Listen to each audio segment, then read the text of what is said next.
कृष्णाय वासुदेवाय हरये परमात्मने प्रणतक्लेशनाशाय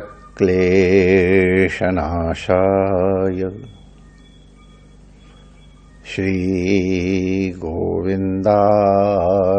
नमो नमः। नारायण नारायण नारायण नारायण।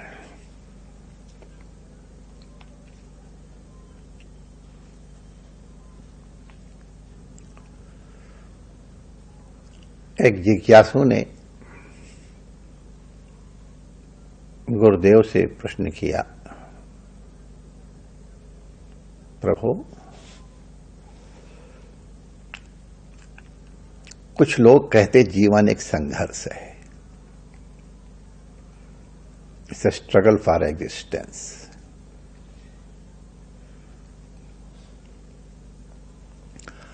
कुछ लोग कहते हैं कि जीवन एक खेल है,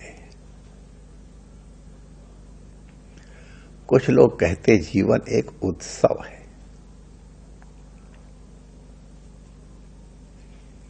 संसार एक है। प्रभु, ये संघर्ष कैसे, ये खेल कैसे, ये उत्सव कैसे हो सकता है? तो गुरुदेव ने कहा, बेटा, जिसके जीवन में कोई गुरु नहीं है उसका जीवन पतवारहीन नौका के समान है। पतवारहीन नौका को जैसे खेना, तैराना एक संघर्ष है, उसी प्रकार गुरु के बिना जीवन एक संघर्ष है। गुरु की प्राप्ति हो गई, उनकी सन्निधि हो गई, तो उनकी कृपा से जीवन एक खेल हो गया।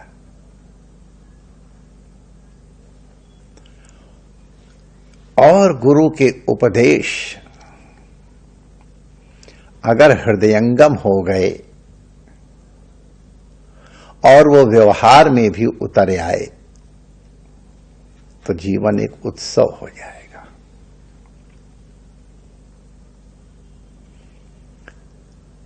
गुरु लोगों को पता चल जाता है कि शिष्य का समाधान कब हुआ है। गुरु जी ने देखा कि अभी इस जिज्ञासु का समाधान नहीं हुआ है पूर्णतया। कब वत्स मैं तुम्हें कहानी सुना रहा हूं। उनका एक गुरुदेव जिन के आश्रम में 3 विद्यार्थी रहते थे, और जब उनका अध्ययन पूरा हुआ, समावर्तन संस्कार हुआ, तो कृतज्ञता के ज्ञापन के लिए गुरु दक्षिणा अर्पण करने की परंपरा है। हमारे श्री कृष्ण ने भी गुरु दक्षिणा, सभी जितने भी गुरु दक्षिणा देते हैं। तो गुरुदेव ने कहा, तुम लोगों ने इतने प्रेम से यहां सेवा करते हुए अध्ययन किया, मेरी गुरुदक्षिणा यही है, तुम जीवन में सफल हो। तो उन्होंने कहा, अच्छा गुरुदेव, आप कुछ भी कह दो, हमारे संतोष के लिए कुछ कह दो। तब गुरुदेव ने कहा, अच्छी बात है, जाओ एक झोला सूखी पत्ती ले आओ। उन विद्यार्थियों ने सोचा कि गुरुदेव ने इतनी सामान्य वस्तु इसलिए मांगी है कि हम अत्यंत सहजता से उसे एकत्रित करें और अर्पित कर सकें। गुरुओं की हर लीला में, हर बात में कोई न कोई रहस्य होता है। वो तीनों विद्यार्थी बच्चे जंगल में गए तो उन्हें तो मालूम था कि जंगल में तो पत्तियां भरी हुई होती हैं, तो देखा तो वहां बिल्कुल कोई पत्ती है ही नहीं। पहले भड़बूजे लोग और सब लोग पत्तियां इकट्ठे करते थे भार झोंकने के लिए, तो कोई पत्ती मिली, मुट्ठी भर भी नहीं मिली। तो उनको एक किसान दिखाई पड़ा। किसान से पूछा, भैया हमको एक झोला सूखी पत्ती चाहिए। अरे बाबा, ये कौन सी बड़ी बात है, मैं तो आपको एक गट्ठर दे देता, लेकिन हमने तो सब जला दी पत्ती, अब तो है ही नहीं। देख, निराश हुए वहां से तो एक व्यापारी के पास गए। उनको पता चला वो भी पत्ते इकट्ठी करवाता है। उन्होंने कहा हाँ, लेकिन मैंने उनके दोने बनवा करके बेच दिए। विवाह का सीजन था ना, तो हमने सब बेच दिए, अब नहीं है। लेकिन एक वृद्धा माता है गांव में, वो भी पत्ता इकट्ठा करती, देखो शायद तुमको थोड़े मिल जाए। तो विद्यार्थी उस वृद्धा माता के पास गए, कहा भैया तुम बहुत विलंब से आए, मैं सब पत्ते इकट्ठे करके उनको अलग अलग करके उनका क्वाथ, उनका चूर्ण और इस तरह करके औषध बनाती हूं, वो तो नहीं है। बच्चों को लगा इतनी साधारण चीज नहीं प्राप्त हुई। गुरु जी के सामने आए, सिर झुका के बैठ गए।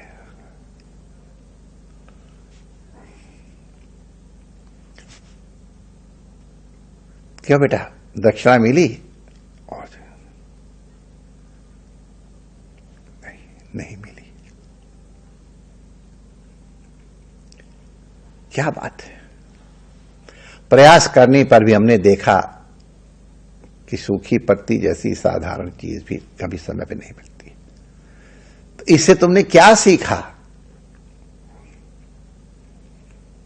तो उसने यही कहा कि आपने हमको सिखाया कि संसार में कोई भी वस्तु व्यर्थ नहीं है,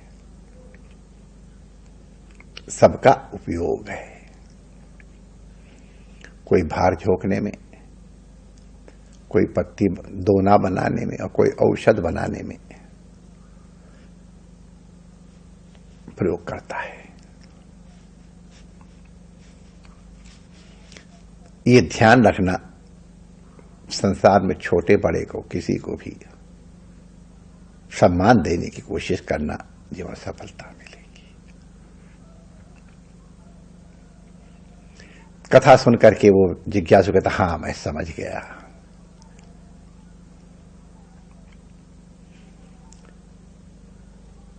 कि संसार में सबको सम्मान दो,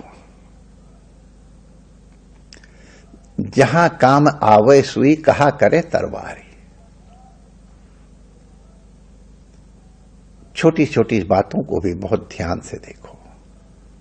संसार में कोई छोटा नहीं है। मौका आने पे चींटी हाथी को पराजित कर सकती है। प्रयास करने पे कछुआ जैसा कम वेग वाला जीव भी खरगोश के जैसे तेज से दौड़ने वाले को हरा सकता है। सबको मानते। गुरुदेव ने कहा तुमने ठीक समझा। संसार में संघर्ष से बचने का उपाय यही है कि किसी को छोटा मत समझो, किसी की नीची दृष्टि से मत देखो, तिरस्कार मत करो।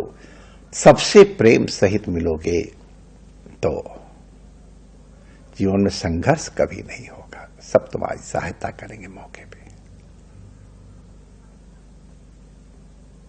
गुरुदेव ने कहा जीवन खेल हो जाएगा। अगर तुम्हारा जीवन खेल है तो इसको इस तरह खेलो कि जीतने के लिए नहीं खेलना है, खेलने के लिए खेलना है। अपने आप में आनंद है, उपलब्धि है। हमको स्मरण आ रहा है विश्व युद्ध के मध्य में ओलंपिक हुआ था और उस दिन गेम में हिटलर स्वयं आया था, जिसको वर्ग संघर्ष की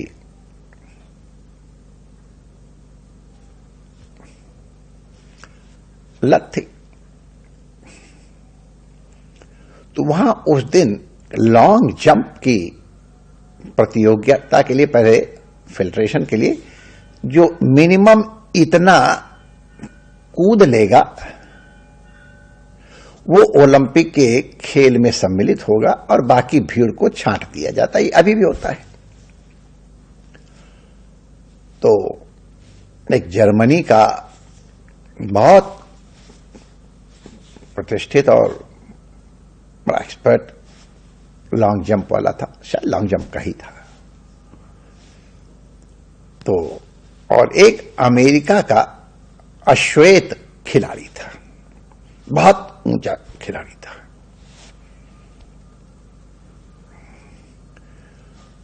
वो अमेरिका वाला अश्वेत खिलाड़ी 2 बार फाउल कर चुका था। एक विधि होती कि उसकी एक लाइन, रेखा बनी होती, उस रेखा के ऊपर अगर क्रॉस करके कूदोगे या उस रेखा को स्पर्श कर दिया तो डिस्क्वालीफाई हो जाओगे। 2 बार वो कर चुका था और दोनों बार वो इसी प्रकार से डिस्क्वालीफाई हो गया था और बहुत योग्य था। तब एक प्रतिस्पर्धी है जर्मनी का खिलाड़ी, मुझे उनका नाम याद नहीं है। सब हिटलर वगैरह सब बैठे उनकी नाक के नीचे उसको प्रेम से बुला के कहता है, माय डियर, तुम टेंस क्यों हो रहे हो? तुम में तो बहुत योग्यता है। Why do you go to line? तुम पीछे से कूद जाओ ना, तुम तो वैसे ही पार कर दोगे। उस अमेरिकन खिलाड़ी ने यही किया, जहां से कूदने की रेखा बनी थी उससे 1 फीट पहले से ही कूदा। अब चूंकि बहुत बढ़िया कूदने वाला था, उसका क्वालिफाई हो गया। केवल उसको क्वालिफाई ही नहीं किया, बाद में उसको एक गोल्ड मेडल भी मिला और जिसने उसको सिखाया था उसको सिल्वर मेडल मिला। कहा गया कि आज उसको भले एक सिल्वर मेडल मिला हो, लेकिन जितने भी मेडल हैं उन सबको गला करके अगर कोई एक मेडल मिलेगा, बनेगा, तो उसका अधिकारी वो जर्मन खिलाड़ी है। इसको स्पोर्ट्समैन स्पिरिट कहते हैं। हुक्स एंड क्रुक के द्वारा गोल्ड मेडल नहीं लेना है, प्रतिस्पर्धा से लेना है। वो देख रहा है कि मेरा ये प्रतिस्पर्धी योग्य होते हुए भी वहां अपने असावधान होने के कारण ये कर रहा है, इसलिए वो क्वालिफाई नहीं कर रहा है। इस तरह की सलाह देने वाला, इसको स्पोर्ट्समैनशिप कहते हैं। ये स्पोर्ट्समैन स्पिरिट अगर है तो जीवन एक खेल है, सबको आगे बढ़ाओ और जीवन आनंद हो जाएगा अगर गुरु की आज्ञा से सर्वत्र अपने इष्ट के दर्शन करो, अपने गुरु के दर्शन करो। यद करोसि यदश्नासि यज्जुहोसि ददासि यद तपस्यसि कौन्तेय तत्कुरुष्व मदर्पणम्। या सब मेरे मैं सबन का तहां दूसरा नाही, किसी भी प्रकार से समत्व आ जाए तो योग है, समत्वम योग मुच्यते। और जिसके जीवन में समत्व आ गया उसका जीवन उत्सव हो जाता है। जय श्री कृष्ण।